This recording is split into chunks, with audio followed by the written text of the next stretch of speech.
Hello friends, आज की ताज़ा खबरों में आप सभी का स्वागत है। झारखंड की तमाम छोटी बड़ी खबर इस वीडियो में देखने को मिलेगी। सबसे पहले बड़ी खबर, हेमंत सोरेन ने लिखा शिक्षा मंत्री को पत्र, नीट और जेईई परीक्षा को करे रद्द। एक बड़ी खबर की झारखंड के मुख्यमंत्री हेमंत सोरेन ने देश के शिक्षा मंत्री डॉक्टर रमेश पोखरियाल निशंक को गुरुवार को एक पत्र लिखा है। श्री सोरेन ने इस खत में शिक्षा मंत्री से आग्रह किया है कि छात्रों की भावनाओं को देखते हुए मेडिकल प्रवेश परीक्षा, नीट और इंजीनियरिंग की प्रवेश परीक्षा जेईई को फिलहाल स्थगित कर दे, क्योंकि देश में कोरोना के मामले तेजी से बढ़ रही है। ऐसे में परीक्षा हुआ तो परिणाम विपरीत हो सकती है। इसी के साथ ही अगली बड़ी खबर, सितंबर में शुरू हो सकती है झारखंड में बस सेवा। ग्रामीण विकास मंत्री आलमगीर आलम ने कही ये बात। एक बड़ी खबर की झारखंड में बस सेवा शुरू कराने पर ग्रामीण विकास मंत्री आलमगीर आलम ने एक बड़ा बयान दिया है। उन्होंने कहा है कि सितंबर के महीने में राज्य में बस सेवा शुरू कराने पर विचार किया जाएगा।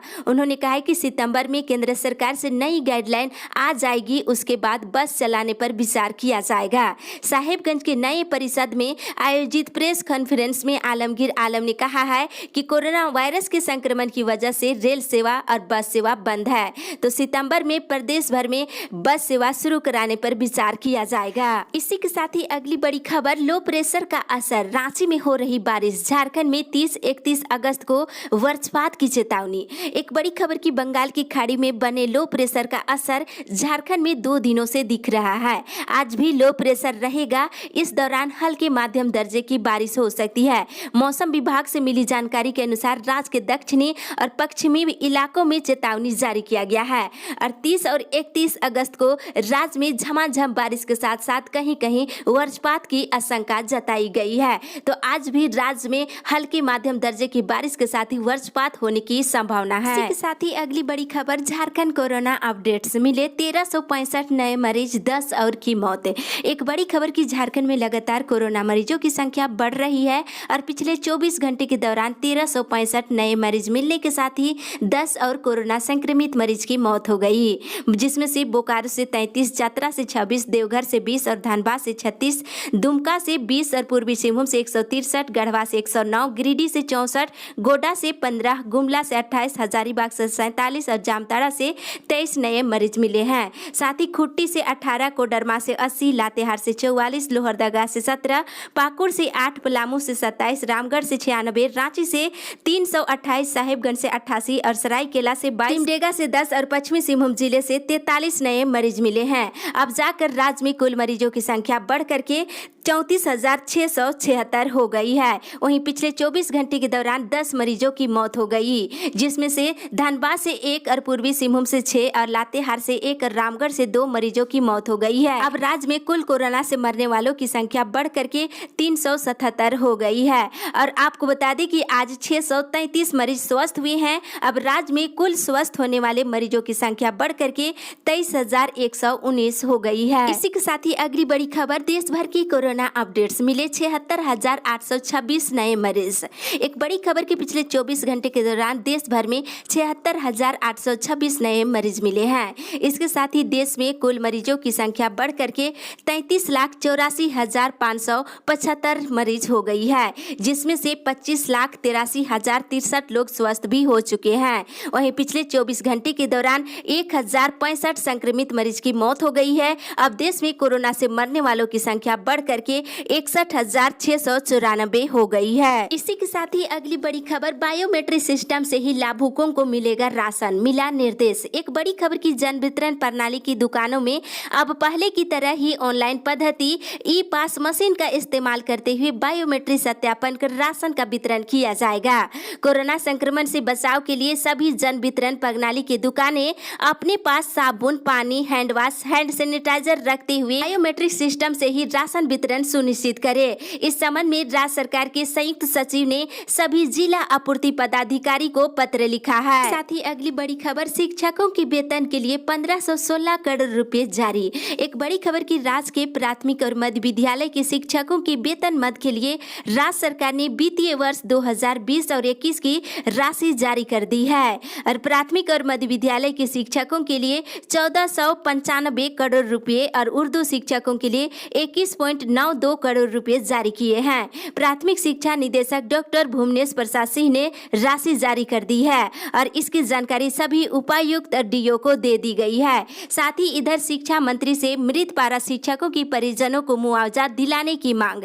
एकीकृत पारा शिक्षक संघर्ष मोर्चा के बोकारो जिला अध्यक्ष संजय कुमार महतो के नेतृत्व में एक प्रतिनिधिमंडल ने शिक्षा मंत्री जगन्नाथ महतो को उनके आवास पर ज्ञापन सौंपकर नवाडी और गोमिया प्रखंड के दोनों मृत पारा शिक्षकों के परिवार को आर्थिक सहयोग और नौकरी देने की मांग किए हैं। साथ ही अगली बड़ी खबर, नाई समाज 31 को घेरेंगे सीएम आवास। एक बड़ी खबर की झारखंड नाई समाज की बैठक हुई और इसमें समाज की समस्याओं पर चर्चा की गई है।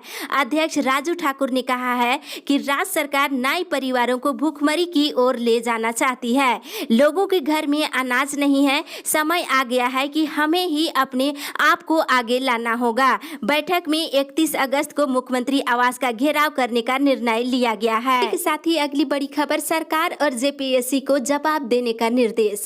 झारखंड हाईकोर्ट के जज संजय कुमार द्विवेदी की अदालत ने हाई स्कूल शिक्षक प्रतियोगिता परीक्षा में प्राथमिक शिक्षकों के लिए रिजर्व और रिक्त सीटों पर नियुक्ति को लेकर दायर याचिका पर सुनवाई करते हुए सरकार और जेपीएससी को जवाब दायर करने का निर्देश दिया है। अदालत जानना चाहता है कि जब कई विषयों में रिक्त सीटों को भरने की अनुमति दे दी गई है तो उर्दू विषय के रिक्त पदों को भरने की अनुमति क्यों नहीं दी गई है। इसी के साथ ही अगली बड़ी खबर, पीएम किसान सम्मान निधि योजना के 45,300 रजिस्ट्रेशन हुआ रद्द।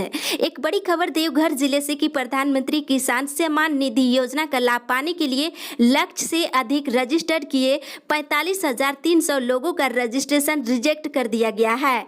डीसी कमलेश्वर प्रसाद सिंह के निर्देश पर शुरू हुई जांच में 4 दिनों के अंदर इन लोगों का रजिस्ट्रेशन नियम के विरुद्ध पाया गया है। जांच में पाया गया है कि ये लोग प्रधानमंत्री किसान सम्मान निधि योजना के लाभ के दायरे से बाहर है। फिलहाल जांच अभी भी जारी है और भी लोगों का रजिस्ट्रेशन रिजेक्ट किया जा सकता है।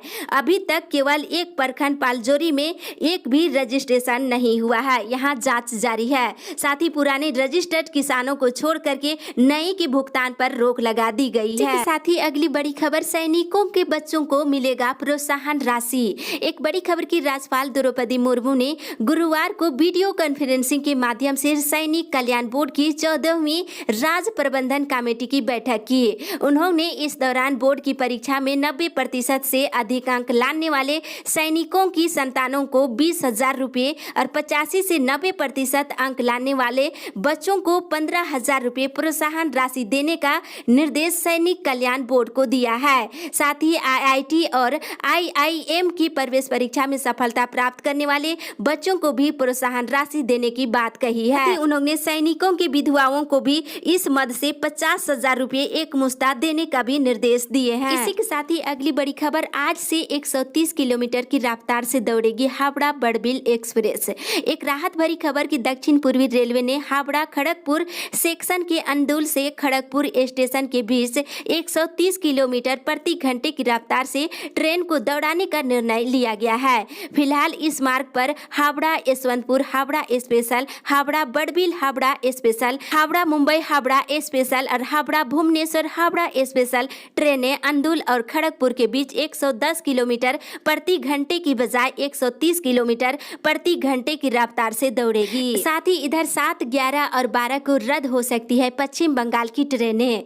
पश्चिम बंगाल में आज भी संपूर्ण लॉकडाउन है, इससे ट्रेन बंद है। बंगाल बंद का धनबाद रेलवे स्टेशन पर सीधा असर है और स्टेशनों पर सन्नाटा पसरा हुआ है। एक भी यात्री ट्रेन आज नहीं आएगी और कुछ ऐसी ही स्थिति अगले महीने फिर देखने को मिल सकता है।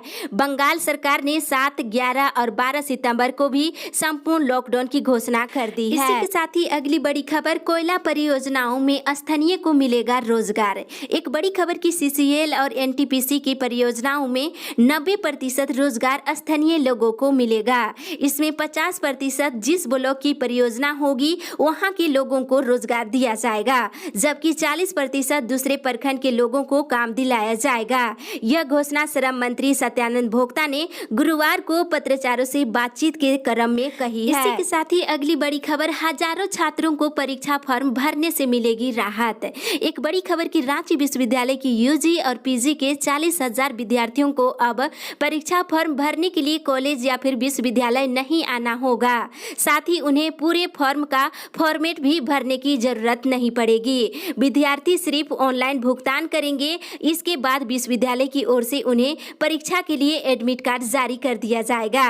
परीक्षा नियंत्रक डॉक्टर राकेश कुमार ने बताया है कि ऑनलाइन पेमेंट करने के लिए विश्वविद्यालय की वेबसाइट में 2 बैंकों का ऑप्शन दिया गया है। इससे विद्यार्थी घर बैठे ही परीक्षा फॉर्म भर सकते हैं। इसी के साथ ही अगली बड़ी खबर, कस्तूरबा में 75% छात्राओं का नामांकन दस्तक।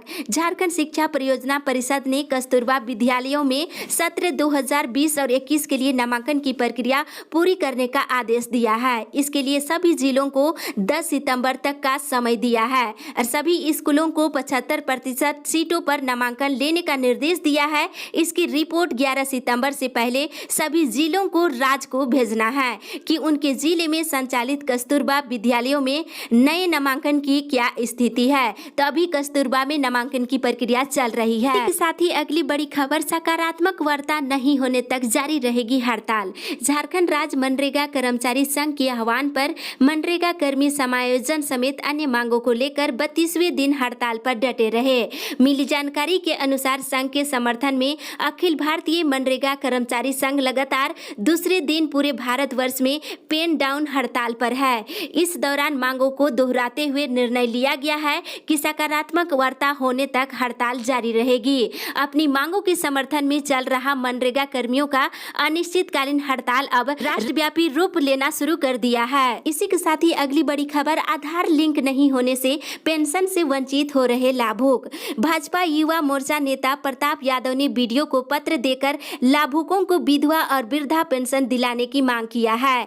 पत्र में कहा है कि कोरोना काल में लाखों लाभुकों का वृद्धा और विधवा पेंशन मानवीय और तकनीकी भूल के कारण रुक गया है और लाभुकों की पूछने पर बैंक प्रबंधक जो है कह रहे हैं कि आधार लिंक नहीं होने के कारण पेंशन रोक दिया गया है, जबकि बैंक का खाता आधार कार्ड से ही खुलता है। इसके बावजूद भी आधार लिंक का बहाना बनाकर विधवा और वृद्धा पेंशन रोक दिया गया है। इसी के साथ ही अगली बड़ी खबर, सभी को 6 महीने तक 7,500 रुपये हर माह दे सरकार। एक बड़ी खबर की भारत की कम्युनिटी पार्टी बोकारो जिला कमेटी के सचिव BD प्रसाद और RK गोराई ने राष्ट्रपति रामनाथ कोविंद को उपायुक्त के माध्यम से स्मरण पत्र भेजा है। पत्र के माध्यम से राष्ट्रपति को अनुरोध किया गया है कि आप केंद्र सरकार को निर्देश दे कि वह हमारी मांगों पर विचार कर उचित कदम उठाए। उनकी मांगों में आयकर की दायरे में नहीं आने वाले सभी परिवारों के लिए अगले 6 महीने तक 7,500 रुपये प्रति माह उनके बैंक खाते में ट्रांसफर किया जाए और अगले 6 महीने प्रति व्यक्ति प्रति माह 10 किलो अनाज निःशुल्क उपलब्ध कराया जाए। साथ ही मनरेगा का विस्तार कर ग्रामीण क्षेत्र में 600 रुपये प्रतिदिन मजदूरी की दर से न्यूनतम 200 दिन प्रति वर्ष मनरेगा में काम की गारंटी और शहरी रोजगार गारंटी योजना लागू किया जाए। सभी बेरोजगारों के लिए बेरोजगारी भत्ता का ऐलान किया जाए। साथ ही अगली बड़ी खबर, छात्रों के लिए चलेगी बसें, फैसला आज। झारखंड सरकार JEE मेंस और नीट परीक्षा का भले विरोध कर रही है, लेकिन यहाँ के छात्रों को परेशानी से बचाने के लिए पहल भी की जा रही है। बिहार से हजारों की संख्या में छात्र झारखंड के केंद्रों पर परीक्षा देने के लिए आते हैं और झारखंड से भी बड़े पैमाने पर छात्र पड़ोसी राज्यों में जाकर परीक्षा देते हैं। इन परीक्षाओं के अलावा 6 सितंबर को NDA की परीक्षा को लेकर भी सरकार के स्तर पर तैयारी की गई है। माना जा रहा है कि NDA की परीक्षा से पहले बसों का परिचालन सामान्य कर दिया जाएगा। इसके साथ ही तमाम जिलों से बसों के परिचालन को लेकर अनुमति दी जा सकती है। इस पर शुक्रवार तक कुछ फैसला लिया जा सकता है। इसी के साथ ही अगली बड़ी खबर, कर्ज माफी और रोजगार के लिए प्रदर्शन। एक बड़ी खबर की स्वयं सहायता समूहों की कर्ज माफी और शहरी गरीबों के रोजगार के लिए भाजपा माले कमेटी ने पार्टी कार्यालय पर प्रदर्शन किया है। इसमें बताते चले उन्होंने कहा है कि भाकपा माले पूरे राज्य में शहरी गरीबों के रोजगार के लिए कानून बनवाने और स्वयं सहायता समूहों का कर्ज माफ करने और बिना सूद के 10 लाख रुपए कर्ज देने की मांग कर रहे हैं। साथ ही सभी छात्रों को मुफ्त में स्मार्टफोन देने और किसानों का कर्ज माफी और सभी गैर मजरूआ जमीन गरीबों के बीच बांटने की भी मांग रखे हैं। साथ ही सभी गरीबों को 50 किलो प्रति माह अनाज देने, कम टैक्स रहित जनता को प्रति माह 7,000 रुपये भत्ता देने के लिए संघर्ष कर रहे हैं। इसी के साथ ही अगली बड़ी खबर, डिजिटल कंटेंट के लिए शिक्षकों की होगी ट्रेनिंग। एक बड़ी खबर की राज्य के सभी सरकारी स्कूलों के बच्चों के डिजिटल कंटेंट तैयार करने के लिए शिक्षकों को अब ट्रेनिंग लेनी होगी। होगी। स्कूली शिक्षा और साक्षरता विभाग ने पीरामल फाउंडेशन को ऑनलाइन प्रशिक्षण कराने की जिम्मेदारी दिए हैं। सप्ताह में 3 दिन 2-2 घंटे शिक्षकों को ऑनलाइन प्रशिक्षण लेना होगा। झारखंड शिक्षा परियोजना परिषद ने इसको लेकर सभी जिला शिक्षा पदाधिकारी और जिला शिक्षा अधीक्षकों को निर्देश जारी कर दिया है। ऑनलाइन होने वाली इस प्रशिक्षण में सभी शिक्षकों को अनिवार्य रूप से भाग लेना होगा। इस अपडेट में बस इतना ही। आगे की खबर के लिए आप हमारे साथ बने रहे।